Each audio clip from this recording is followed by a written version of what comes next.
ಎಲ್ರಿಗೂ ನಮಸ್ಕಾರ. ನೀವು ನೋಡ್ತಾ ಇದ್ದೀರಾ ಸುದ್ದಿ ಸಮಯ ನ್ಯೂಸ್ ಚಾನಲ್. ಇದು ಲೋಕಲ್ ಎಕ್ಸ್ಪ್ರೆಸ್. ನಾನು ಮಹರ್ದೊಡ್ಡ ಕುಳಗಿ. ಮತ್ತೆ ಹೊಸ ವಿಚಾರಗಳನ್ನು ಸುದ್ದಿಗಳನ್ನು ತೆಗೆದುಕೊಂಡು ನಾವು ನಿಮ್ಮ ಮುಂದೆ ಇವತ್ತು ಬರ್ತಾ ಇದ್ದೀವಿ. ಈ ದಿನದ ಪ್ರಮುಖ ಹೆಡ್ಲೈನ್ಸ್ಗಳನ್ನು ನೋಡ್ಕೊಂಡು ಬರೋಣ. ಬೀದರ್ ರೈಲ್ವೆ ನಿಲ್ದಾಣದಲ್ಲಿರುವ ಪೊಲೀಸ್ ಠಾಣೆಯ ಗೋಳು ಕೇಳುವವರಾರು. ಹಂದಿಗಳ ತಾಣವಾಗಿರುವ ಪೊಲೀಸ್ ಠಾಣೆ ಹಾಗೂ ವಸತಿ ಗೃಹಗಳು ತಡೆಗೋಡೆ ಇಲ್ಲದೆ ಹಾವು ಚೇಳು ವಿಷ ಜಂತುಗಳ ಭಯದಲ್ಲಿ ಬದುಕ್ತಾ ಇರುವಂತಹ ಪೊಲೀಸ್ ಸಿಬ್ಬಂದಿಗಳು ಇತ್ತ ಗಮನ ಹರಿಸುವುದೇ ಸರ್ಕಾರ.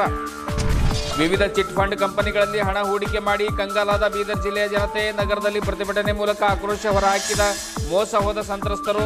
ನಮ್ಮ ಹಣ ನಮಗೆ ವಾಪಸ್ ಕೊಡಿಸುವಂತೆ ಕೇಂದ್ರ ಹಾಗೂ ರಾಜ್ಯ ಸರ್ಕಾರಕ್ಕೆ ಮೊರೆ ಹೋದ ಠೇವಣಿದಾರರು. ಸೆಪ್ಟೆಂಬರ್ 5ರಂದು ನಗರದ ಬಿವಿ ಭೂಮರೆಡ್ಡಿ ಕಾಲೇಜು ಆವರಣದಲ್ಲಿ ಹೈನುಗಾರರ ಮಹಾ ಸಮಾವೇಶ. 50,000 ಜನರು ಭಾಗವಹಿಸುವಂತಹ ನಿರೀಕ್ಷೆ ಇದೆ. ಡಾಕ್ಟರ್ ವೀರೇಂದ್ರ ಹೆಗಡೆ ಅವರು ಸಂಸದರ ನಿಧಿಯಿಂದ ಜಿಲ್ಲೆಗೆ 5 ಕೋಟಿ ಅನುದಾನ ನೀಡಿದ್ದಾರೆ. ವಿರೂಪಾಕ್ಷ ಗಾದ್ಗಿ ಹೇಳಿಕೆ. ಜಿಲ್ಲೆಯ ವಿವಿಧೆಡೆ ಹೋಳ ಹಬ್ಬವನ್ನು ಸಂಭ್ರಮದಿಂದ ಆಚರಿಸಿದ ರೈತರು. ಎತ್ತುಗಳನ್ನು ಶೃಂಗಾರ ಮಾಡಿ ಮೆರವಣಿಗೆ ನಡೆಸಿದ ಹಲ್ಲಳ್ಳಿ ಗ್ರಾಮದ ಜನತೆ. ಸುಂದರ ಎತ್ತುಗಳಿಗೆ ಪ್ರೋತ್ಸಾಹಿಸಿ ಗೌರವಿಸಿದ ಗ್ರಾಮ ಪಂಚಾಯತ್ ಪದಾಧಿಕಾರಿಗಳು.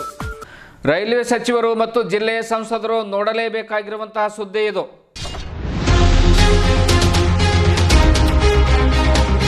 ಬೀದರ್ ಜಿಲ್ಲೆ ಬೀದರ್ನ ಒಂದು ನಗರದಲ್ಲಿರುವಂತಹ ರೈಲ್ವೆ ನಿಲ್ದಾಣದಲ್ಲಿರುವಂತಹ ಪೊಲೀಸ್ ಠಾಣೆಯನ್ನು ಒಮ್ಮೆ ನೀವು ನೋಡಿದರೆ ಪರೇಶಾನ್ ಆಗಿಬಿಡ್ತೀರಿ. ಹಗಲು ರಾತ್ರಿ ಜನಸೇವೆ ಮಾಡುವಂತಹ ರೈಲ್ವೆ ಪೊಲೀಸರಿಗೆ ಇಂತಹ ದುಸ್ಥಿತಿ ಇದೆ ಅಂದರೆ ನಿಜಕ್ಕೂ ಕೂಡ ನಂಬಲಿಕ್ಕಾಗೋದಿಲ್ಲ. ಹಂದಿಗಳ ತಾಣ ಆಗಿದೆ ರೈಲ್ವೆ ನಿಲ್ದಾಣ.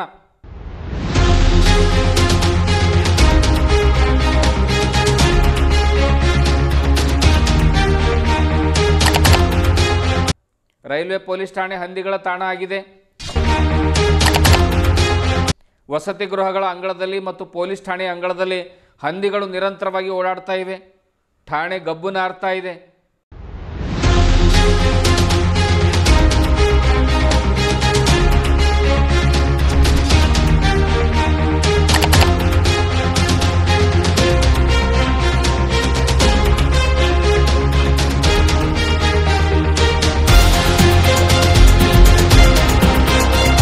ಎಲ್ಲೆಂದರಲ್ಲಿ ಮುಳ್ಳು ಕಂಟಿ ಬೆಳೆದು ನಿಂತಿದೆ. ತಡೆಗೋಡೆ ಇಲ್ಲ, ಅಂದರೆ ಕಾಂಪೌಂಡ್ ವಾಲ್ಗಳಿಲ್ಲ. ಅತಿಯಾದ ಮಳೆ ಬಂದರೆ ಸಾಕು, ಗಲೀಜು ನೀರು ನಿಂತು ಸೊಳ್ಳೆಗಳ ಕಾಟ ಬೇರೆ. ಮೊದಲೇ ಡೆಂಗು ಮಲೇರಿಯಾದಂಥ ರೋಗಗಳು ಬೀದರ್ ನಗರದಲ್ಲಿ ಸಾಕಷ್ಟು ಉಲ್ಬಣಗೊಳ್ತಾ ಇದೆ. ಅಂಥದ್ರಲ್ಲಿ ಒಂದು ಗಲೀಜು ನೀರು ನಿಂತು ರೈಲ್ವೆ ಸಿಬ್ಬಂದಿಗಳಿಗೆ ಮತ್ತು ಅವರ ಕುಟುಂಬದವರಿಗೆ ಮಲೇರಿಯಾ ಡೆಂಗುದಂತಹ ಒಂದು ರೋಗ ಬರುತ್ತೇನೋ ಅನ್ನುವಂತಹ ಒಂದು ಆತಂಕದಲ್ಲಿ ಆ ಒಂದು ಸಿಬ್ಬಂದಿಗಳಿದ್ದಾರೆ, ಅವರ ಕುಟುಂಬಸ್ಥರಿದ್ದಾರೆ.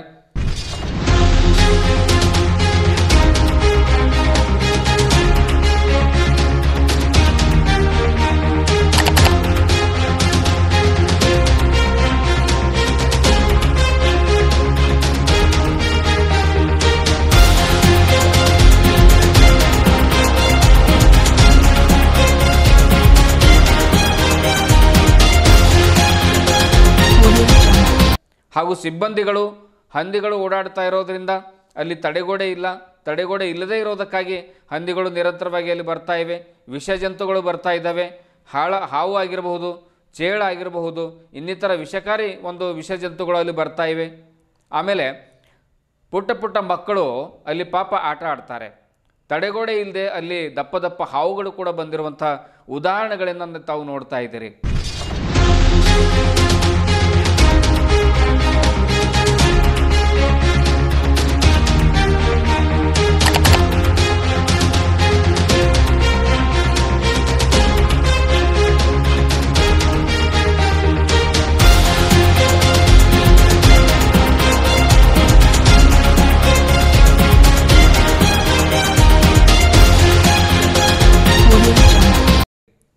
ನೀವು ಸ್ಕ್ರೀನ್ನಲ್ಲಿ ನೋಡ್ತಾ ಇದ್ದೀರಿ, ಅಲ್ಲಿ ಹಂದಿಗಳಿರಬಹುದು, ವಿಷಜಂತುಗಳು ಓಡಾಡ್ತಕ್ಕಂಥದ್ದು ಇರಬಹುದು, ಗಲೀಜು ನೀರು ನಿಂತಿರ್ತಕ್ಕಂಥದ್ದಾಗಿರಬಹುದು. ಇವೆಲ್ಲವುಗಳು ಕೂಡ ಅಲ್ಲಿ ನಡೀತಾ ಇವೆ.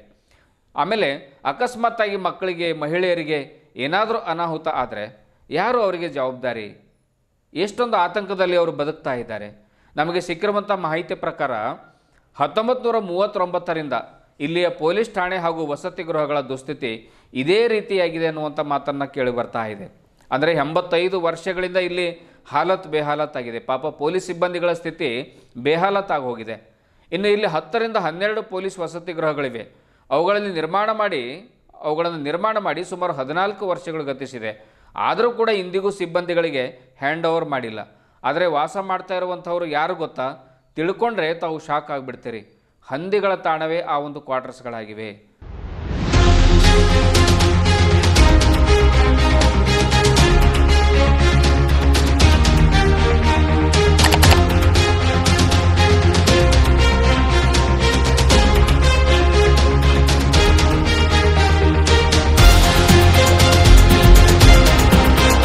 ಅಲ್ಲಿ ಹುಲ್ಲು ಬೆಳೆದಿದೆ, ಕಂಟಿಗಳು ಬೆಳೆದಿದೆ, ಹಾವುಗಳು ಓಡಾಡ್ತಾ ಇವೆ, ವಿಷಜಂತುಗಳು ಓಡಾಡ್ತಾ ಇವೆ. ಕಾರಣ ಕೇಳಿದರೆ ಶಾಕ್ ಆಗ್ತೀರಾ. ಗುತ್ತಿಗೆದಾರರು ಮತ್ತು ಸರ್ಕಾರದ ಒಂದು ಗುದ್ದಾಟದಿಂದ ಸಿಬ್ಬಂದಿಗಳು ತೊಂದರೆ ಅನುಭವಿಸ್ತಾ ಇದ್ದಾರೆ ಅನ್ನುವಂಥ ಮಾತುಗಳು ಕೂಡ ಆ ಒಂದು ರೈಲ್ವೆ ನಿಲ್ದಾಣದಲ್ಲಿ ಕೇಳಿ ಬರ್ತಾ ಇದ್ದವು ಮಾತುಗಳು. ಎಂಥ ಪರಿಸ್ಥಿತಿ ಇದು? ಸರ್ಕಾರ ಬೇಕಾಗಿರ್ತಕ್ಕಂಥ ಸುದ್ದಿ, ಸಂಸದರು ನೋಡಬೇಕಾಗಿರುವಂಥ ಪರಿಸ್ಥಿತಿ, ಅಧಿಕಾರಿಗಳು ನೋಡಲೇಬೇಕಾಗಿರುವಂಥ ಈ ಒಂದು ಸುದ್ದಿ.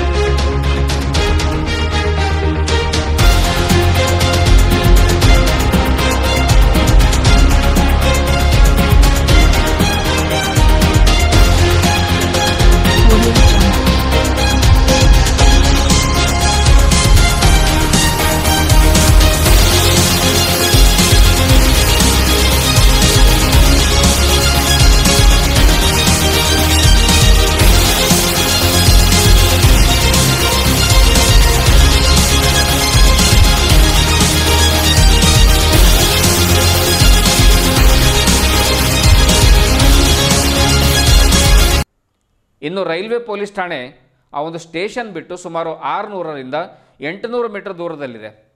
ಬೀದರ್ನಲ್ಲಿ ಇರುವವರಿಗೆ ಈ ರೈಲ್ವೆ ನಿಲ್ದಾಣ ಎಲ್ಲಿದೆ, ರೈಲ್ವೆ ಪೊಲೀಸ್ ಠಾಣೆ ಎಲ್ಲಿದೆ ಅನ್ನುವಂಥದ್ದು ಮಾಹಿತಿ ಇಲ್ಲ. ರೈಲ್ವೆ ನಿಲ್ದಾಣದ ಸುತ್ತಮುತ್ತ ಓಡಾಡಬೇಕಾಗಿರುವಂಥ ಪರಿಸ್ಥಿತಿ. ಏನಾದರೂ ಸಮಸ್ಯೆ ಆದರೆ ಠಾಣೆಗೆ ಬ್ಯಾಟ್ರಿ ಹಾಕಿ ಹುಡುಕಬೇಕಾಗಿರ್ತಕ್ಕಂಥ ಪರಿಸ್ಥಿತಿ ಅಲ್ಲಿದೆ. ರೈಲ್ವೆ ನಿಲ್ದಾಣಗಳಲ್ಲಿ ಪಿಕ್ ಪಾಕೆಟ್ ಆಗ್ತವೆ, ಕೊರಡಲ್ಲಿರುವಂತಹ ಚೈನ್ ಸ್ನ್ಯಾಚಿಂಗ್ ಆಗ್ತವೆ, ಬ್ಯಾಗ್ ಕಳ್ಳತನ ಆಗ್ತವೆ. ಯಾರೋ ರೈಲ್ವೆ ಟ್ರ್ಯಾಕ್ಗಳಲ್ಲಿ ಬೀಳ್ತಾರೆ. ತಕ್ಷಣ ತಿಳಿಸಬೇಕು ಅಂದರೆ, ಪೊಲೀಸರಿಗೆ ಮಾಹಿತಿ ನೀಡಬೇಕು ಅಂತಂದರೆ ಪೊಲೀಸ್ ಠಾಣಾ ಅವರಿಗೆ ಸಿಗೋದೇ ಇಲ್ಲ. ಸ್ಟೇಷನ್ನಿಂದ ಎಡಭಾಗಕ್ಕೆ ತಿರುಗಿದರೆ ಸುಮಾರು 600ರಿಂದ 800 ಮೀಟರ್ ದೂರದಲ್ಲಿದೆ. ಇದರಿಂದ ನಿಜಕ್ಕೂ ಕೂಡ ಜನರಿಗೆ ತೀವ್ರ ತೊಂದರೆ ಆಗ್ತಾ ಇದೆ. ಈ ಸಮಸ್ಯೆ ಬಗೆಹರಿಸಬೇಕು ಅನ್ನುವಂಥದ್ದು ವಿವಿಧ ಸಂಘಟನೆಗಳ ಪ್ರಮುಖರ ಬೇಡಿಕೆ. ಆ ರೀತಿ ಇವತ್ತು ನಾವು ಬೀದರ್ ರೈಲ್ವೆ ಪೊಲೀಸ್ ಸ್ಟೇಷನ್ ಸ್ಥಿತಿ ನೋಡಿದಾಗ ಹಾಗೆ ಕಾಣ್ತಾ ಇದೆ. ಸುಮಾರು ಏನದಂತಂದರೆ ಸ್ವಾತಂತ್ರ್ಯ ಪೂರ್ವದಲ್ಲಿದ್ದು ಇನ್ನೂ ಇಲ್ಲಿವರೆಗೆ ಏನದಂದ್ರೆ ಪೊಲೀಸ್ ಸ್ಟೇಷನ್ ಇದೆ.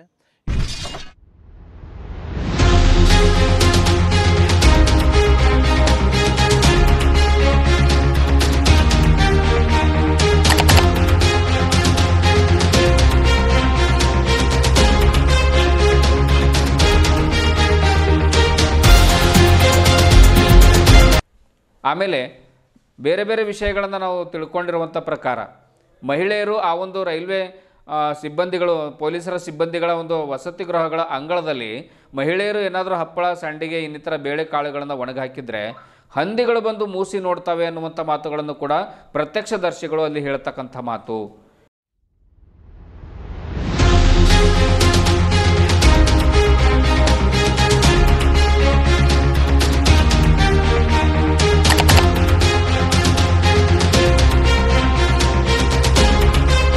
ಇನ್ನು ಕೊನೆಯ ಮಾತು ಹೇಳುವಂಥದ್ದು ಏನು ಅಂತಂದರೆ, ರೈಲ್ವೆ ಪೊಲೀಸ್ ಠಾಣೆ ಮೊದಲು ಪ್ಲಾಟ್ಫಾರ್ಮ್ ಮೇಲೆ ನಿರ್ಮಾಣ ಮಾಡಲಿಕ್ಕೆ ಸರ್ಕಾರ ಪ್ರಯತ್ನ ಮಾಡಬೇಕು. ಅಂದರೆ ರೈಲ್ವೆ ಒಂದು ಪೊಲೀಸ್ ಠಾಣೆ ಪ್ಲಾಟ್ಫಾರ್ಮ್ಗಳ ಮೇಲೆ ಇದ್ದರೆ, ಅಂದರೆ ಆ ಒಂದು ನಿಲ್ದಾಣಗಳಲ್ಲೇ ಇದ್ದರೆ ಯಾವುದೇ ಕಳ್ಳತನ ಆಗಿದ್ದರೂ ಕೂಡ, ಜನರಿಗೆ ಸಮಸ್ಯೆ ಆಗಿದ್ದರೂ ಕೂಡ ಅಲ್ಲಿ ಬೇಗ ಆ ಪೊಲೀಸರಿಗೆ ತಿಳಿಸ್ತಕ್ಕಂಥ ಪ್ರಯತ್ನ ಆಗುತ್ತೆ. ಪೊಲೀಸ್ ಸಿಬ್ಬಂದಿಗಳು ಕೂಡ ಅದನ್ನು ಬಗೆಹರಿಸುವಂಥ ಪ್ರಯತ್ನ ಮಾಡ್ತಾರೆ. ಏನಾದರೂ ತೊಂದರೆ ಆದರೆ ಜನ ಎಲ್ಲಿ ಹುಡುಕಬೇಕು? ಪೊಲೀಸ್ ಠಾಣೆ ನಿಜಕ್ಕೂ ಕೂಡ ಯಾರಿಗೂ ಗೊತ್ತಿಲ್ಲ. ನಾವು ಕೂಡ ಮೊದಲನೇ ಬಾರಿ ನೋಡಿದ್ದೀವಿ. ರೈಲ್ವೆ ಪೊಲೀಸ್ ಠಾಣೆ ಹಾಗೂ ವಸತಿ ಗೃಹಗಳಿಗೆ ಹಿಂಬದಿಯಲ್ಲಿ ಮತ್ತು ಮುಂಬದಿಯಲ್ಲಿ ತಡೆಗೋಡೆಗಳನ್ನು ನಿರ್ಮಾಣ ಮಾಡಬೇಕು. ಮಳೆ ಬಂದರೆ ನೀರು ನಿಲ್ಲದಂತೆ ಒಂದು ವ್ಯವಸ್ಥಿತವಾಗಿ ರಸ್ತೆ ನಿರ್ಮಾಣ ಮಾಡಬೇಕು. ಪೊಲೀಸ್ ಠಾಣೆ ಸೋರ್ತಾ ಇದ್ದೀರಿ, ಅನಿವಾರ್ಯತೆಯಿಂದ ಕೆಲಸ ಮಾಡುವಂಥ ಸ್ಥಿತಿಯಲ್ಲಿ ಪೊಲೀಸ್ ಸಿಬ್ಬಂದಿಗಳಿಗೆ ಬಂದಿದೆ.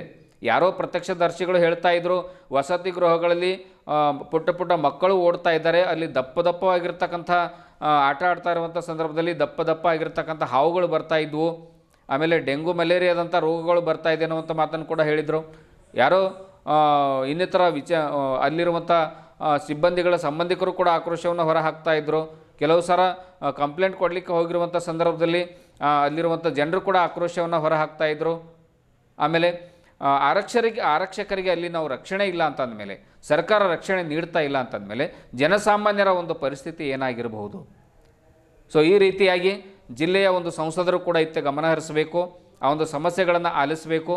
ಸರ್ಕಾರ, ಕೇಂದ್ರ ಸರ್ಕಾರ ಮತ್ತು ರಾಜ್ಯ ಸರ್ಕಾರ ಪರಸ್ಪರ ಅಂದರೆ ತಲಾ ಅರ್ಧದ ಒಂದು ಅನುದಾನವನ್ನು ನೀಡಿ ಆ ಒಂದು ಸಮಸ್ಯೆಯನ್ನು ಬಗೆಹರಿಸುವಂಥ ಪ್ರಯತ್ನ ಮಾಡುತ್ತೆ ಅನ್ನುವಂಥದ್ದನ್ನು ಕೂಡ ನಾವು ಕೇಳ್ಪಟ್ಟಿದ್ದೀವಿ ನಮಗೆ ಸಿಕ್ಕಿರುವಂಥ ಒಂದು ಮಾಹಿತಿ ಪ್ರಕಾರ. ಅದಕ್ಕಾಗಿ ಕೇಂದ್ರ ಸರ್ಕಾರ ಮತ್ತು ರಾಜ್ಯ ಸರ್ಕಾರಗಳು ಎರಡೂ ಕೂಡ ಒಂದು ಪರಸ್ಪರ ಸಹಕಾರದೊಂದಿಗೆ ಆ ಒಂದು ರೈಲ್ವೆ ಪೊಲೀಸ್ ಸಿಬ್ಬಂದಿಗಳಿಗೆ ಒಂದು ನೂತನ ವಸತಿ ಗೃಹಗಳನ್ನು ನಿರ್ಮಾಣ ಮಾಡಿಕೊಡ್ಬೇಕು.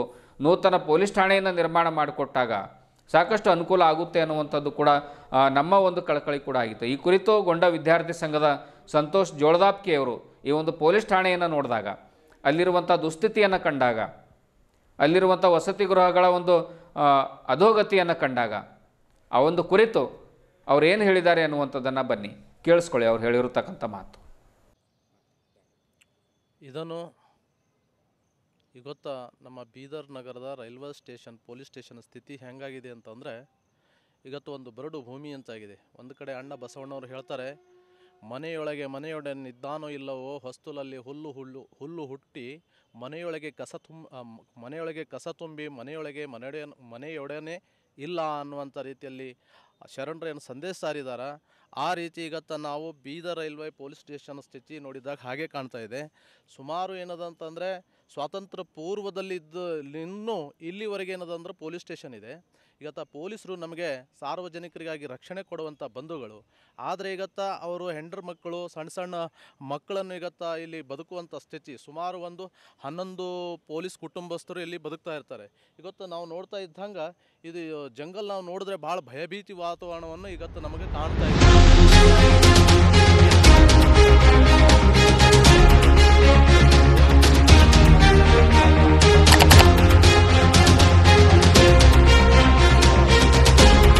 ಮತ್ತು ಕೇಂದ್ರ ಸರ್ಕಾರದ ಮಧ್ಯೆ ತಿಕ್ಕಾಟದಿಂದ ಏನದಂದ್ರೆ ಅದು ತೊಂದರೆ ಅನುಭವಿಸುವವರು ಯಾರು ಅಂತಂದರೆ ಇಲ್ಲಿಂದ ರೈಲ್ವೆ ಪೊಲೀಸ್ ಸ್ಟೇಷನ್ ಪೊಲೀಸ್ ಸಿಬ್ಬಂದಿ ಬಳಗವನ್ನು ಇವತ್ತು ತೊಂದರೆ ಅನುಭವಿಸ್ತಾ ಇದೆ.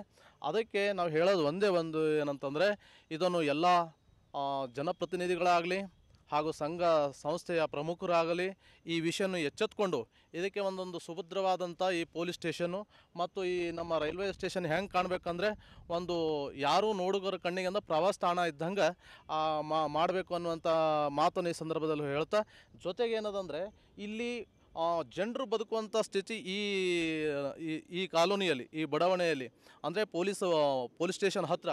ಆದರೆ ಇವತ್ತು ಜನರು ಬದುಕುವಂಥ ಸ್ಥಿತಿಯಲ್ಲಿ ಇವತ್ತು ಹಂದಿಗಳನ್ನು ನಾವು ನೋಡ್ತಾ ಇದ್ದಂಗೆ, ಈಗ ನಾನು ನೋಡಿದೆ ಈಗಾಗಲೇ ಸಿಕ್ಕಾಪಟ್ಟಿ ಹಂದಿಗಳು ಅಡ್ಡಾಡ್ತಾ ಇದ್ದಾವೆ ಮತ್ತು ವಾಸಿಸ್ತಾ ಇದ್ದಾವೆ. ಮತ್ತು ಅವು ಮರಿಗಳು ಸಹಿತ ಆ ಬಿಲ್ಡಿಂಗ್ಗಳಲ್ಲಿ, ಸರ್ಕಾರಿ ಬಿಲ್ಡಿಂಗ್ಗಳ ಮರಿಗಳು ಹಾಕಿದ್ದಾವೆ. ಮತ್ತು ಒಂದು ಕಡೆ ಏನಾದ ಕಳವೆ ಗದ್ದೆ ಹೆಂಗೆ ನೀರು ನಾವು ನಿಂದ್ರಿಸ್ಕಸಿಂದ ಇವತ್ತು ನಾಟಿ ಮಾಡ್ತೀವಲ್ಲ, ಆ ರೀತಿಯಲ್ಲಿ ನೋಡಿದಾಗ ಏನದ ಅಂತಂದರೆ ಆ ನೀರು ನಿಂತಿರುವಂಥದ್ದು ಸಹಿತ ನಾವು ಪೊಲೀಸ್ ಸ್ಟೇಷನ್ ಅಕ್ಕಪಕ್ಕದಲ್ಲೇ ಆಗಲಿ ಮತ್ತು ಯಾವುದು ಕ್ವಾರ್ಟರ್ಸ್ಗಳ ಹತ್ತಿರ ಆಗಲಿ ಅದು ನೋಡಿದಾಗ ನಮ್ಮ ಕಣ್ಣಿನ ದೃಶ್ಯ ಆಗ ನಮ್ಮ ಕಣ್ಣು ಕಾಣ್ತು. ಹಾಗಾಗಿ ಇವತ್ತು ನಾವು ಹೇಳೋದು ಒಂದೇ, ಕೇಂದ್ರ ಸರ್ಕಾರದವರು ಮತ್ತು ಗುತ್ತಿಗೆದಾರರು ಇದಕ್ಕೆ ಸೇರಿ ಇದಕ್ಕೆ ವ್ಯವಸ್ಥಿತವಾದಂಥ ಒಂದು ಕಾಂಪೌಂಡ್ ವಾಲ್ಗಳನ್ನು ಹಾಕಬೇಕು. ಯಾವುದೇ ರೀತಿಯಲ್ಲಿ ಕಾಂಪೌಂಡ್ ವಾಲ್ಗಳಿಲ್ಲ. ಇಲ್ಲಿ ನಾನು ನೋಡ್ತಾ ಇದ್ದಂಗೆ ಪೂರ ಏನದ ಗಿಡಗಂಟಿಗಳೇ ಹೊರತು ಅದಕ್ಕೆ ಸುವ್ಯವಸ್ಥಿತವಾದಂಥ ಬೇಲಿ ಅಂತಂದರೆ ಕಾಂಪೌಂಡ್ ವಾಲ್ ಹಾಕಿ ಅವ್ರಿಗೊಂದು ರಕ್ಷಣೆ ಕೊಟ್ಟರೆ ಒಂದು ಒಳ್ಳೆಯದು ಅನ್ನುವಂಥ ಮಾತನ್ನು ಈ ಸಂದರ್ಭದಲ್ಲಿ ಹೇಳ್ತೀವಿ. ಯಾಕಂದರೆ ಅವರು ನಮಗಾಗಿ, ಸಾರ್ವಜನಿಕರಿಗಾಗಿ ಹಗಲು ರಾತ್ರಿ ಎನ್ನದೇ ರಕ್ಷಣೆ ಕೊಡುವಂಥ ಬಂಧುಗಳು ಪೊಲೀಸ್ ಇಲಾಖೆ. ಅವರಿಗಾಗಿಯೂ ಸಹಿತ ಸರ್ಕಾರವನ್ನು ಎಚ್ಚೆತ್ತುಕೊಂಡು ಅವರಿಗೆ ಒಂದು ಭದ್ರತೆ ಕೊಡಬೇಕಲ್ಲ, ಅವ್ರ ಕರ್ತವ್ಯ ಅದ ಅನ್ನುವಂಥ ಮಾತನ್ನು ಈ ಸಂದರ್ಭದಲ್ಲಿ ಹೇಳ್ತೀವಿ.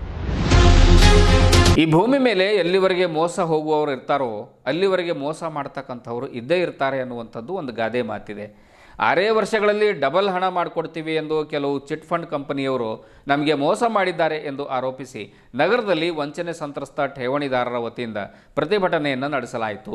ಈ ಕುರಿತು ವಂಚನೆಗೊಳಗಾದ ಸಚಿನ್ ಜಾಧವ್ ಅವರು ಕೂಡ ಈ ಸಂದರ್ಭದಲ್ಲಿ ನಮ್ಮ ಸುದ್ದಿ ಸಮಯದೊಂದಿಗೆ ಮಾತನಾಡಿ, ಈ ಹಿಂದೆ ಕೇಂದ್ರ ಸರ್ಕಾರ ಇಂತಹ ಮೋಸ ಮಾಡುವಂಥ ಚಿಟ್ ಫಂಡ್ ಕಂಪನಿಯವರ ಲೈಸೆನ್ಸ್ ಕ್ಯಾನ್ಸಲ್ ಮಾಡಿ 2019ರ ಒಂದು ಬಜೆಟ್ ಕಾಯ್ದೆ ಪ್ರಕಾರ ನಿಮ್ಮ ಹಣವನ್ನು ನಿಮಗೆ ವಾಪಸ್ ಕೊಡಿಸ್ತೇವೆ ಅನ್ನುವಂಥ ಭರವಸೆ ಕೂಡ ನೀಡಿತ್ತು. ಎಷ್ಟು ಜನ ಆತ್ಮಹತ್ಯೆ ಮಾಡ್ಕೊಂಡು ಸಾಯ್ಕೊಂಬಂದು ಗೊತ್ತಿಲ್ಲ.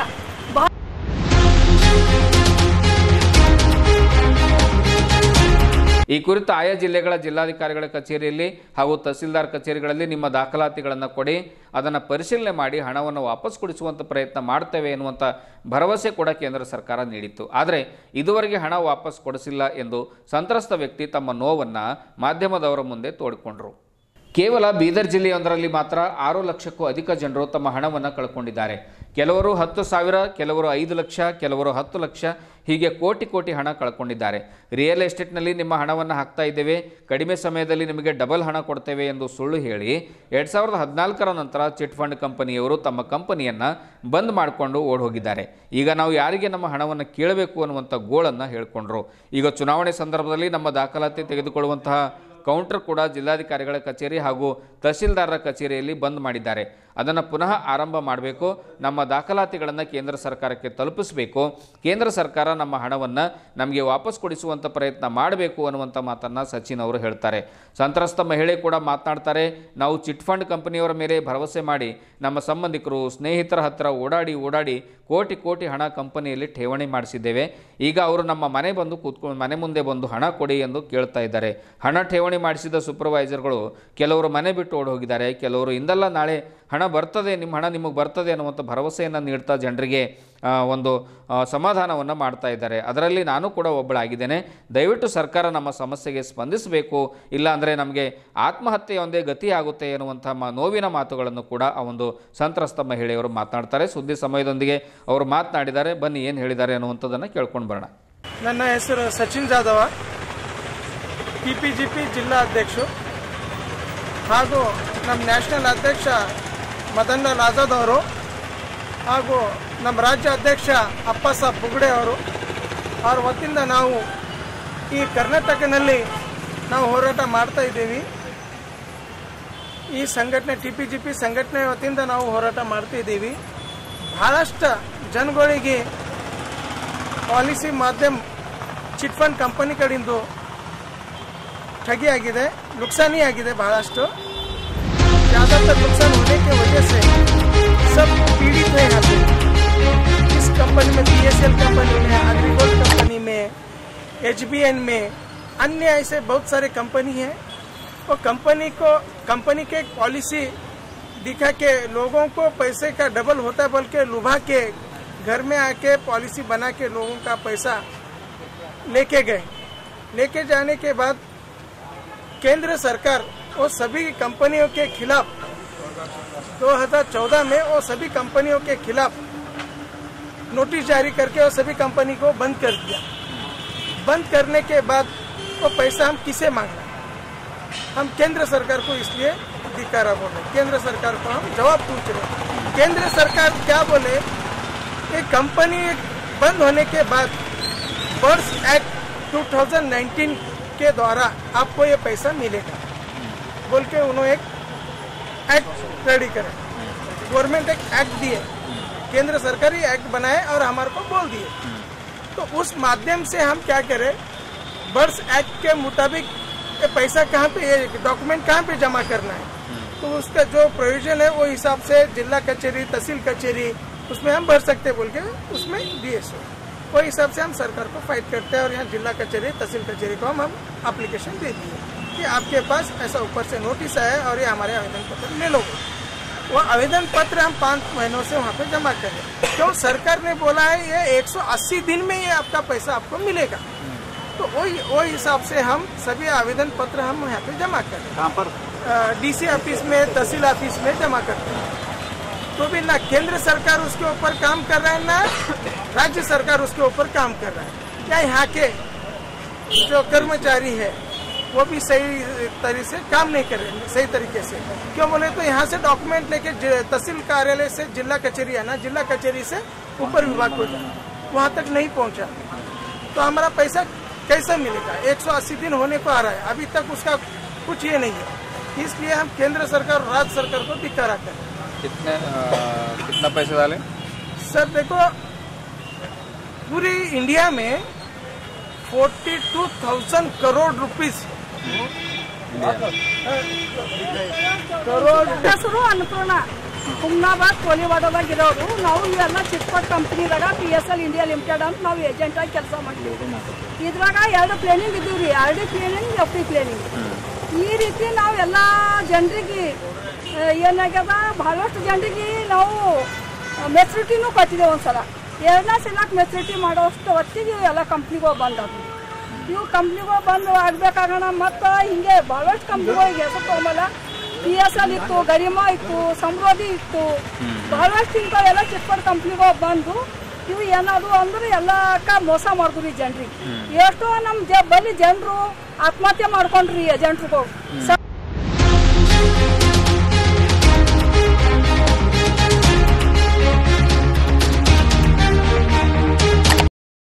ಬಿಟ್ಟೆ ಹೋದ್ರು, ಯಾರು ಆತ್ಮಹತ್ಯೆ ಮಾಡ್ಕೊಂಡ್ರು. ಇವತ್ತಿನ ಕಾಲ ಇನ್ನೂ ಅವ್ರು ಪತ್ತ ಇಲ್ರಿ ಜನರು ಹೋಗಿಲ್ಲ ಸರಿ.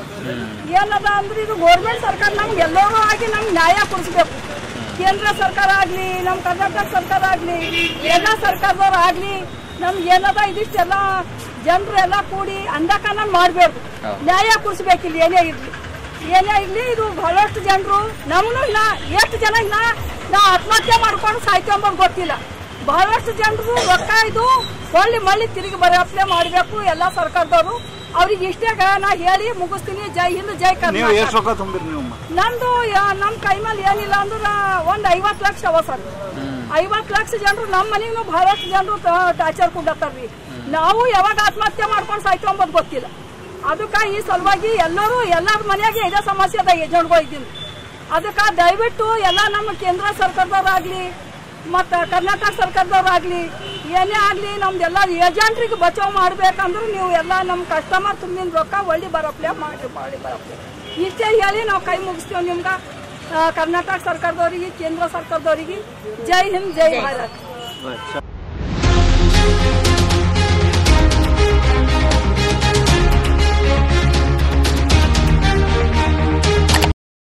ಹೈನುಗಾರಿಕೆ ಉತ್ಪಾದನೆಯಲ್ಲಿ ಬೀದರ್ ಜಿಲ್ಲೆಯನ್ನು ರಾಷ್ಟ್ರದಲ್ಲಿಯೇ ಮಾದರಿ ಮಾಡುವಂತಹ ಉದ್ದೇಶದಿಂದ ಡಾಕ್ಟರ್ ವೀರೇಂದ್ರ ಹೆಗಡೆಯವರು ಸಂಸದರ ನಿಧಿಯಿಂದ 5 ಕೋಟಿ ಅನುದಾನವನ್ನು ಬೀದರ್ ಜಿಲ್ಲೆಗೆ ನೀಡಿದ್ದಾರೆ ಎಂದು ಧರ್ಮಸ್ಥಳ ಗ್ರಾಮಾಭಿವೃದ್ಧಿ ಯೋಜನೆ ಟ್ರಸ್ಟ್ನ ಜಿಲ್ಲಾ ಜನಜಾಗೃತಿ ವೇದಿಕೆಯ ಅಧ್ಯಕ್ಷರಾಗಿರುವಂತಹ ವಿರೂಪಾಕ್ಷ ಗಾದ್ಗಿ ತಿಳಿಸಿದರು. ಏನು ಅನುದಾನ ಇತ್ತು ಅದು 2 ವರ್ಷ, ವಿಶೇಷವಾಗಿ ಹೋದ ವರ್ಷ 2.5 ಕೋಟಿ, ಈ ವರ್ಷ 2.5 ಕೋಟಿ, ಒಟ್ಟು 5 ಕೋಟಿ ರೂಪಾಯಿಗಳನ್ನು ನಮ್ಮ ಬೀದರ್ ಜಿಲ್ಲೆಗೆ ಅವರು ಅನುದಾನ ರೂಪದಲ್ಲಿ ಕೊಟ್ಟಿದ್ದಾರೆ.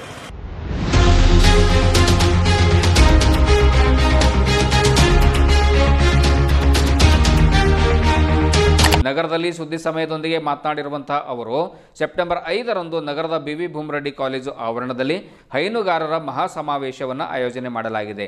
ಡಾಕ್ಟರ್ ವೀರೇಂದ್ರ ಹೆಗಡೆಯವರು ಈ ಕಾರ್ಯಕ್ರಮದಲ್ಲಿ ದಿವ್ಯ ಸಾನ್ನಿಧ್ಯವನ್ನು ವಹಿಸುತ್ತಾರೆ. ಅರಣ್ಯ ಪರಿಸರ ಜೀವಿಶಾಸ್ತ್ರ ಹಾಗೂ ಜಿಲ್ಲಾ ಉಸ್ತುವಾರಿ ಸಚಿವರಾಗಿರುವಂತಹ ಈಶ್ವರ್ ಖಂಡ್ರೆ ಅವರು ತಮ್ಮ ಅಮೃತ ಹಸ್ತದಿಂದ ಉದ್ಘಾಟನೆಯನ್ನು ನೆರವೇರಿಸುತ್ತಾರೆ. ಅವರ ಜೊತೆಗೆ ಜಿಲ್ಲೆಯ ಜನಪ್ರತಿನಿಧಿಗಳು ಕೂಡ ಭಾಗವಹಿಸ್ತಾ ಇದ್ದಾರೆ. ರಾಜ್ಯದ ಸುಮಾರು 50,000ಕ್ಕೂ ಅಧಿಕ ಜನರು ಈ ಒಂದು ಸಮಾವೇಶದಲ್ಲಿ ಪಾಲ್ಗೊಳ್ಳಲಿದ್ದಾರೆ ಎಂದು ಗಾದ್ಗಿಯವರು ಮಾಹಿತಿ ನೀಡಿದರು. ಹೈನುಗಾರಿಕೆ ಒಂದು ಡೆವಲಪ್ ಮಾಡಬೇಕು ಅನ್ನುವಂಥ ಉದ್ದೇಶದಿಂದ ಜಿಲ್ಲೆಗಳಲ್ಲಿ ಒಂದು ಹೈನುಗಾರಿಕೆ ಸಂಘಗಳಿಗೆ ಸಾಕಷ್ಟು ಉಪಕರಣಗಳನ್ನು ನೀಡಲಾಗಿದೆ. 1,500 ಸ್ಟೀಲ್ ಕ್ಯಾನ್ಗಳನ್ನು ನೀಡಲಾಗಿದೆ. ಇದರಿಂದ ಪ್ಲಾಸ್ಟಿಕ್ ಮುಕ್ತ ಜಿಲ್ಲೆಯನ್ನಾಗಿ ಮಾಡಲಿಕ್ಕೆ ಸಹಕಾರ ಆಗ್ತದೆ ಅನ್ನುವಂಥ ಮಾತನ್ನು ಕೂಡ ವಿರೂಪಾಕ್ಷ ಗಾದ್ಗಿ ಹೇಳಿದರು. ಆದ್ದರಿಂದ ಹೆಚ್ಚಿನ ಸಂಖ್ಯೆಯಲ್ಲಿ ಈ ಒಂದು ಕಾರ್ಯಕ್ರಮದಲ್ಲಿ ತಾವೆಲ್ಲರೂ ಕೂಡ ಪಾಲ್ಗೊಂಡು ವೀರೇಂದ್ರ ಹೆಗಡೆಯವರು ಈ ಒಂದು ನೀಡುವಂತಹ ಒಂದು ಮಾಹಿತಿಯನ್ನು, ಸಮಗ್ರ ಮಾಹಿತಿಯನ್ನು ತಾವೆಲ್ಲರೂ ಕೂಡ ತಿಳ್ಕೊಳ್ಬೇಕು ಅನ್ನುವಂಥ ಮಾತನ್ನು ಕೂಡ ಹೇಳಿದರು. ಹಾಗಾದರೆ ಬನ್ನಿ ವಿರೂಪಾಕ್ಷ ಗಾದ್ಗಿಯವರು ಏನು ಹೇಳಿದ್ದಾರೆ ಅನ್ನುವಂಥದ್ದನ್ನು ನಾವು ನೋಡ್ಕೊಂಡು ಬರೋಣ. ಬೀದರ್ ಜಿಲ್ಲೆಯಲ್ಲಿ ನಮ್ಮ ಧರ್ಮಸ್ಥಳ ಗ್ರಾಮೀಣಾಭಿವೃದ್ಧಿ ಯೋಜನೆ ವತಿಯಿಂದ ಸರಿಸುಮಾರು ಕೆಲಸಗಳು ಮಾಡ್ಕೊಂಡು ಬರ್ತಾ ಇದ್ದೇವೆ. ನಾನು ಬೀದರ್ ಜಿಲ್ಲೆಯ ಧರ್ಮಸ್ಥಳ ಜನಜಾಗೃತಿ ವೇದಿಕೆಯ ಅಧ್ಯಕ್ಷನಾಗಿ 3 ವರ್ಷಗಳ ಕಾಲ ನನ್ನ ಕಾರ್ಯಭಾರ ಇದೆ. ಈ ನಿಟ್ಟಿನಲ್ಲಿ ನಾವು ಇಲ್ಲಿ ವೃದ್ಧಾಪ್ಯ ವೇತನ ಮತ್ತು ಈ ವೃತ್ತಿಪರ ಕೋರ್ಸ್ಗಳಿಗೆ ಮೊನ್ನೆ 1,24 ಲಕ್ಷ ನರ್ಸಿಂಗ್ ಓದೋರ ಇರ್ಬೋದು, ಮೆಡಿಕಲ್, ಇಂಜಿನಿಯರಿಂಗ್, ಹಿಂಗೆ 1,24 ಲಕ್ಷ ನಮ್ಮ ಧರ್ಮಸ್ಥಳದಿಂದ ಕೊಟ್ಟಿದ್ದೇವೆ. ಜೊತೆಗೆ ಟೇಲರಿಂಗ್ ಹಿಡ್ಕೊಂಡು ನಮ್ಮ ಗುಡಿಗಳ ಜೀರ್ಣೋದ್ಧಾರ ಮತ್ತು ಕೆರೆ ಹುಳಿ ಎತ್ತೋದು ಮತ್ತು ಸ್ಕೂಲ್ಗಳಿಗೆ ಡೆಸ್ಕ್ ಬೆಂಚ್ ಕೊಡೋದು, ಹೀಗೆ ಹಲವಾರು ಜನಪರ ಕಾರ್ಯಗಳು ನಾವು ಮಾಡ್ತಾ ಇದ್ದೇವೆ. ಜೊತೆಗೆ ನಮ್ಮ ಗ್ರಾಮೀಣಾಭಿವೃದ್ಧಿ ಸಂಸ್ಥೆಯಿಂದ ಅನೇಕ ಜನಪರ ಚಟುವಟಿಕೆಗಳ ಮುಖಾಂತರ ಅದರ ಜೊತೆಗೆ ನಾವು ಪರ್ಸನಲಿ ವೀರೇಂದ್ರ ಹೆಗಡೆ ಅವರು ಹೋದ್ಸಲ ಬಂದಾಗ ನಮ್ಮ ಬೀದರ್ ಒಂದು ಹೈನೋದ್ಯಮದಲ್ಲಿ ಅಭೂತಪೂರ್ವ ಕ್ರಾಂತಿ ಮಾಡಿದ ಜಿಲ್ಲೆ. ಇಲ್ಲಿ ಹೈನೋದ್ಯಮಕ್ಕೆ ವಿಪುಲ ಅವಕಾಶಗಳಿವೆ. ಕಾರಣ ತಾವು ಇದಕ್ಕೆ ಈ ಕಡೆ ಗಮನ ಹರಿಸಬೇಕಂತ ಕೇಳ್ಕೊಂಡಾಗ ಪೂಜ್ಯರು ಸಹರ್ಷವಾಗಿ ನಮ್ಮ ಒಂದು ಮನವಿಗೆ ಸ್ಪಂದನೆ ಕೊಟ್ಟು ಅವರು ರಾಜ್ಯಸಭಾ ಮೆಂಬರ್ ಆಗಿದ ಕಾರಣ ಅವರಿಗೆ ವರ್ಷಿಗೆ 2.5 ಕೋಟಿ ರೂಪಾಯಿ ಅನುದಾನ ಇರುತ್ತೆ ರಾಜ್ಯಸಭೆಯಿಂದ. ಆ ರಾಜ್ಯಸಭಾ ನಾನು ಒಂದು ಪರ್ಸನಲ್ ಮನವಿ ಮಾಡ್ಕೊಂಡಾಗ ಆ ರಾಜ್ಯಸಭಾ ಅನುದಾನ ಇತ್ತು ಅದು 2 ವರ್ಷ, ವಿಶೇಷವಾಗಿ ಹೋದ ವರ್ಷ 2.5 ಕೋಟಿ, ಈ ವರ್ಷ 2.5 ಕೋಟಿ, ಒಟ್ಟು 5 ಕೋಟಿ ರೂಪಾಯಿಗಳನ್ನು ನಮ್ಮ ಬೀದರ್ ಜಿಲ್ಲೆಗೆ ಅವರು ಅನುದಾನ ರೂಪದಲ್ಲಿ ಕೊಟ್ಟಿದ್ದಾರೆ. ಇದು ಬಹಳ ವಿಶೇಷ. ಯಾಕಂದ್ರೆ ಯಾವುದೇ ರಾಜ್ಯಸಭಾ ಮೆಂಬರ್ ಇರಲಿ ಅಥವಾ ಬೇರೆ ಯಾವುದೇ ವಿಧಾನ ಪರಿಷತ್ ಒಂದೇ ಜಿಲ್ಲೆಗೆ ಏನೂ ಕೊಡಂಗಿಲ್ಲ. ಆದ್ರೆ ನಮ್ಮ ಒಂದು ಮನವಿಗೆ ನಮ್ಮ ಒಂದು ಪ್ರೀತಿ ಇಟ್ಕೊಂಡು ಅವರು 5 ಕೋಟಿ ಬೀದರ್ ಜಿಲ್ಲೆ ಕೊಟ್ಟಿದ್ದಾರೆ. ಅದು ಪ್ರಯುಕ್ತ ಏನಾಗ್ಯದ ಅಂದ್ರ ನಮ್ಮ KMF 18,000 ಲೀಟರ್ ಅಷ್ಟೇ ಹಾಲು ಬರ್ತಿತ್ತು. ಈಗ ಇಲ್ಲಿಂದ 75,000 ಲೀಟರ್ ಹಾಲು ನಾವು ಸಂಗ್ರಹ ಆಗ್ತಾ ಇದೆ. ಇದು ಒಂದು ಕ್ಷಿಪ್ರ ಕ್ರಾಂತಿ ಇದೆ. ಬೇರೆ ಬೇರೆ ಮಹಾರಾಷ್ಟ್ರದವರು ಹೋಯ್ತಾರೆ, ಇನ್ನೊಬ್ರು ಹೋಯ್ತಾರ, ಲೋಕಲ್ ಡೈರಿ ಹೋಯ್ತಾರೆ. ಆದ್ರೆ KMF ಓನ್ಲಿ 18,000 ಲೀಟರ್ ಅಷ್ಟೇ ಬರ್ತಿತ್ತು. ಈಗ 75,000 ಲೀಟರ್ ಈಗ ಬರ್ತಾ ಇದೆ. ಮುಂದೆ 1.5 ಲಕ್ಷ, ಮುಂದಿನ ವರ್ಷ ತನಕ 1.5 ಲಕ್ಷ ಗುರಿ ಇದೆ. ಹೇಳೋ ತಾತ್ಪರ್ಯ ಏನಂದ್ರೆ ಇಲ್ಲಿ ಏನು ನಮ್ದು ಧರ್ಮಸ್ಥಳದಿಂದ ಏನ್ ಕೊಡ್ತಾ ಇದ್ದೇವೆ ಅವರಿಗೆ ಒಳ್ಳೆ ಚುಣ್ಣಿ ಅಂತೀವಲ್ಲ ನಾವು, ಸೈಂಟಿಫಿಕ್ ಆಗಿ ಆಕಳಿಗೆ ಚುಣ್ಣಿ, ಎಮ್ಮೆಗಳಿಗೆ ಚುಣ್ಣಿ ಕೊಡೋದು, ಮತ್ತ ಅವ್ರ ಹೊಲದಲ್ಲಿ ಒಳ್ಳೆ ಮೇವು, ಸೈಂಟಿಫಿಕ್ ಮೇವು ಹಾಕೋ ಫ್ರೀ ಆಗಿ ಕೊಡೋದು, ಜೊತೆಗೆ KMFಗಳಿಗೆ ಕಂಪ್ಯೂಟರ್ ಪೀಠೋಪಕರಣಗಳು ಮತ್ತು ಬಿಲ್ಡಿಂಗ್ ವ್ಯವಸ್ಥೆ, ಹೀಗೆ 5 ಕೋಟಿ ರೂಪಾಯಿ ಎಲ್ಲ ವ್ಯವಸ್ಥೆ ಮಾಡ್ತಾ ಇದ್ದಾರೆ. ಕಾರಣ ಇದು ಒಂದು ಆಶಾದಾಯಕವಾಗಿ ಬೆಳವಣಿಗೆ ಆಗಿದೆ. 1 ವರ್ಷದಲ್ಲೇ ಒಂದು 10 ಪಟ್ಟು ಡೆವಲಪ್ಮೆಂಟ್ ಆಗಿದೆ. ಕಾರಣ ಇವೆಲ್ಲ ಕಾರ್ಯಕ್ರಮ ಇಟ್ಕೊಂಡು ಪೂಜ್ಯರು ನಮ್ಮ ಬೀದರ್ ಜಿಲ್ಲೆಗೆ 5ನೇ ತಾರೀಕು BUB ಬೊಂಬಡಿ ಕಾಲೇಜಿನಲ್ಲಿ ಒಂದು ದೊಡ್ಡ ಸಮಾವೇಶ, ಒಂದು 50,000 ಹೈನೋದ್ಯಮ ಮತ್ತು ಮಹಿಳೆಯರಿಗೆ ಉದ್ದೇಶ ಮಾತಾಡೋರಿದ್ದಾರೆ. ಅದರಲ್ಲಿ ಈಶ್ವರ್ ಖಂಡ್ರೆ ಅವರು, ರಹೀಂ ಖಾನ್ ಅವರು, ಜೊತೆಗೆ ಶೈಲೇಂದ್ರ ಬಲ್ದಾಳೆ, ಹೀಗೆ ಎಲ್ಲಾ ಜನಪ್ರತಿನಿಧಿಗಳು ಹಾಗೂ ಜಿಲ್ಲಾಧಿಕಾರಿಗಳು, SP ಅವರು ಪ್ರತಿಯೊಬ್ಬರು ಬರ್ತಾ ಇದ್ದಾರೆ. ಕಾರಣ ನಮ್ಮ ಬೀದರ್ ಜಿಲ್ಲೆಯ ಜನತೆಗೆ ಒಂದು ಸವಿನಯ ಪ್ರಾರ್ಥನೆ ಇದೆ. ತಾವು ಸಹ ಈ ಕಾರ್ಯಕ್ರಮದಲ್ಲಿ ಪಾಲ್ಗೊಂಡು ಏನ್ ಧರ್ಮಸ್ಥಳದ ನಮ್ಮ ಗ್ರಾಮೀಣ ಮಾಡುವಂತಹ ಸಂಸ್ಥೆ ಎಲ್ಲಾ ಚಟುವಟಿಕೆಗೆ ತಾವು ಬೆನ್ನೆಲುಬಾಗಿ ನಿಲ್ಲಬೇಕು, ತಾವು ಆಶೀರ್ವದಿಸಬೇಕಂತ ಈ ಮೂಲಕ ಕೇಳ್ಕೊಳ್ತಾರೆ. ಹೋಳ ಹಬ್ಬದ ಪ್ರಯುಕ್ತವಾಗಿ ಕಮಲ್ನಗರ್ ತಾಲೂಕಿನ ಹಾಲಳ್ಳಿ ಗ್ರಾಮದಲ್ಲಿ ಎತ್ತುಗಳ ಮೆರವಣಿಗೆ ಸಂಭ್ರಮ ಮತ್ತು ಸಡಗರದಿಂದ ರೈತರು ಮಾಡಿದ್ರು. ರೈತರು ತಮ್ಮ ಎತ್ತುಗಳನ್ನು ಸ್ನಾನ ಮಾಡಿಸಿ ಚೆನ್ನಾಗಿ ಶೃಂಗಾರ ಮಾಡಿ ಗ್ರಾಮದ ತುಂಬೆಲ್ಲ ಮೆರವಣಿಗೆಯನ್ನು ನಡೆಸಿದ್ರು. ಪ್ರಥಮ ಬಹುಮಾನ ರಾಮದೇವ್ ಚಂದ್ರಕಾಂತ್ ಅವರ ಎತ್ತುಗಳಿಗೆ ಸಿಕ್ಕಿದೆ. ಶಾಲಿವಾನ್ ಸಿಂಧೆ ಅವರ ಆಕಳಿಗೆ ಚೆನ್ನಾಗಿ ಶೃಂಗಾರ ಮಾಡಿದ್ದಕ್ಕಾಗಿ 2ನೇ ಬಹುಮಾನ ಸಿಕ್ಕಿದೆ.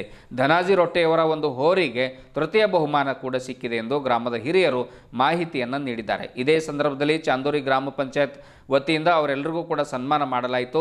ಇದೇ ವೇಳೆ ಚಾಂದೂರಿ ಗ್ರಾಮ ಪಂಚಾಯತ್ ಅಧ್ಯಕ್ಷರಾಗಿರುವಂತಹ ರೇಖಾಬಾಯಿ ದಯಾನಂದ್ ಅವರು ಕೂಡ ಭಾಗವಹಿಸಿದರು. ಪ್ರಮುಖರಾಗಿರುವಂತಹ ನೇತಾಜಿ ಬಿರಾದಾರ್, ಮಹೇಶ್ ಕೋಟೆ, ದಯಾನಂದ್ ಸೌಕಾರ್, ಅನಂತರಾವ್ ಬಿರಾದಾರ್, ಮನೋಜ್ ಬಿರಾದಾರ್ ಸೇರಿದಂತೆ ಗ್ರಾಮದ ಹಿರಿಯರು, ಮುಖಂಡರು ಹಾಗೂ ಸಾರ್ವಜನಿಕರು ಕೂಡ ಪಾಲ್ಗೊಂಡು ಈ ಒಂದು ಹೋಳ ಹಬ್ಬದಲ್ಲಿ ಸಂಭ್ರಮದಿಂದ ಪಾಲ್ಗೊಂಡು ಎತ್ತುಗಳ ಮೆರವಣಿಗೆಯನ್ನು ನೋಡಿ ಸಂತಸಪಟ್ಟರು.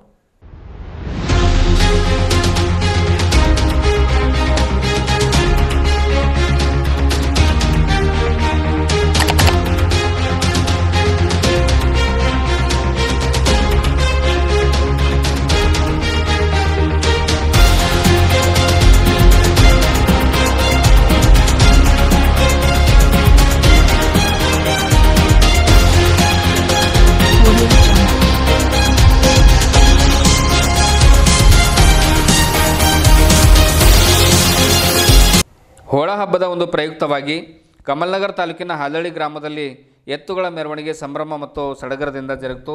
ಇದೀಗ ತಾವು ನೋಡ್ತಾ ಇದ್ದೀರಿ, ರೈತರು ತಮ್ಮ ಎತ್ತುಗಳನ್ನು ಚೆನ್ನಾಗಿ ಶೃಂಗಾರವನ್ನು ಮಾಡಿ ಗ್ರಾಮದ ತುಂಬೆಲ್ಲ ಮೆರವಣಿಗೆ ಮಾಡಿರುವಂತಹ ಒಂದು ಸಂದರ್ಭವನ್ನು ಕೂಡ ತಾವೆಲ್ಲರೂ ನೋಡ್ತಾ ಇದ್ದೀರಿ. ಇಡೀ ಗ್ರಾಮವೇ ಒಂದು ಸಂತಸದಲ್ಲಿ ನಡೆದಾಡಿರುವಂತಹ ಒಂದು ಪರಿಸ್ಥಿತಿಯನ್ನು ತಾವು ನೋಡ್ತಾ ಇದ್ದೀರಿ. ಅತ್ಯಂತ ಸಂಭ್ರಮದಿಂದ ರೈತರು ಈ ಒಂದು ಹಬ್ಬವನ್ನು ಆಚರಣೆ ಮಾಡ್ತಾರೆ. ಮನೆಯಲ್ಲಿ ಸಾಕಷ್ಟು ತಿಂಡಿ ತಿನಿಸುಗಳನ್ನು ಮಾಡ್ತಾರೆ. ಎತ್ತುಗಳನ್ನು ತಮ್ಮ ಸ್ನೇಹಿತರಂತೆ, ಕುಟುಂಬದ ಸದಸ್ಯರಂತೆ ನೋಡ್ಕೊಳ್ತಾ ಇದ್ದಾರೆ ಇಂದಿಗೂ ಕೂಡ ಅನ್ನುವಂಥದ್ದು ವಿಷಯಗಳನ್ನು ತಿಳ್ಕೊಂಡಾಗ ನಿಜಕ್ಕೂ ಕೂಡ ಒಂದು ಜನಪದ ಸಂಸ್ಕೃತಿ ಹಳ್ಳಿಗಳಲ್ಲಿ ಉಳಿದಿದೆ ಅನ್ನುವಂಥ ಸಂದರ್ಭವನ್ನು ಕೂಡ ನಾವು ನೋಡ್ತಾ ಇದ್ದೇವೆ. ಇದೇ ಸಂದರ್ಭದಲ್ಲಿ ಗ್ರಾಮ ಪಂಚಾಯತ್ ಅಧ್ಯಕ್ಷೆ ರೇಖಾಬಾಯಿ ಅವರು ಕೂಡ ಪಾಲ್ಗೊಂಡಿದ್ದಾರೆ. ಅವರು ಗ್ರಾಮ ಪಂಚಾಯತ್ ವತಿಯಿಂದ ಅತಿ ಹೆಚ್ಚು ಶೃಂಗಾರ ಮಾಡಿರುವಂಥದ್ದು ಮತ್ತು ಆ ಒಂದು ಎತ್ತುಗಳ ಎತ್ತರ ಮತ್ತು ದಪ್ಪ ಇವೆಲ್ಲವುಗಳ ಒಂದು ಆಧಾರದ ಮೇಲೆ ಅವರು ಕೂಡ ಬಹುಮಾನಗಳನ್ನು ನೀಡುವಂಥ ಪದ್ಧತಿಯನ್ನು ಹಿಂದಿನಿಂದಲೂ ಕೂಡ ನಡೆಸ್ಕೊಂಡು ಬರ್ತಾ ಇದ್ದಾರೆ. ಆಮೇಲೆ ಈ ಸಂದರ್ಭದಲ್ಲಿ ಪ್ರಮುಖರಾದ ಜಗನ್ನಾಥ್ ಮೇತ್ರೆ ಅವರು ಅಂದರೆ ಗ್ರಾಮ ಪಂಚಾಯತ್ ಸದಸ್ಯರಾಗಿರುವಂಥ ಜಗನ್ನಾಥ್ ಮೇತ್ರೆ ಅವರು ಕೂಡ ಪಾಲ್ಗೊಂಡಿದ್ದರು. ದಯಾನಂದ್ ಸೌಕಾರ್, ಮಹೇಶ್ ಕೋಟೆ, ನೇತಾಜಿ ಬಿರಾದಾರ್, ಅನಂತರಾವ್ ಬಿರಾದಾರ್, ಮನೋಜ್ ಬಿರಾದಾರ್, ಹೀಗೆ ಇನ್ನು ಅನೇಕ ಜನ ಮುಖಂಡರು ಒಗ್ಗಟ್ಟಿನಿಂದ ಒಂದು ಗ್ರಾಮದಲ್ಲಿ ಈ ಒಂದು ಕಾರ್ಯಕ್ರಮ ಮಾಡಲಿಕ್ಕೆ ಸಾಕಷ್ಟು ಪ್ರೋತ್ಸಾಹ ನೀಡಿದ್ದಾರೆ ಎನ್ನುವಂಥ ಮಾತನ್ನು ಕೂಡ ಇದು ಗ್ರಾಮದಲ್ಲಿ ಕೇಳಿ ಬರ್ತಾ ಇದೆ. ಇನ್ನು ಗ್ರಾಮಸ್ಥರು ಕೂಡ ಇನ್ನೂ ಹೆಚ್ಚಿನ ಸಂಖ್ಯೆಯಲ್ಲಿ ಈ ಒಂದು ಕಾರ್ಯಕ್ರಮದಲ್ಲಿ ಪಾಲ್ಗೊಂಡಿದ್ದರು. ಇದುವರೆಗೂ ಸುದ್ದಿ ಕೊಟ್ಟಿರುವ ನಾನು ಮಹರ್ದೊಡ್ಡ ಆಕಳಿಗೆ ಮತ್ತೆ ಮುಂದಿನ ವಾರ್ತೆಗಳೊಂದಿಗೆ ಭೇಟಿಯಾಗೋಣ. ವಂದನೆಗಳು.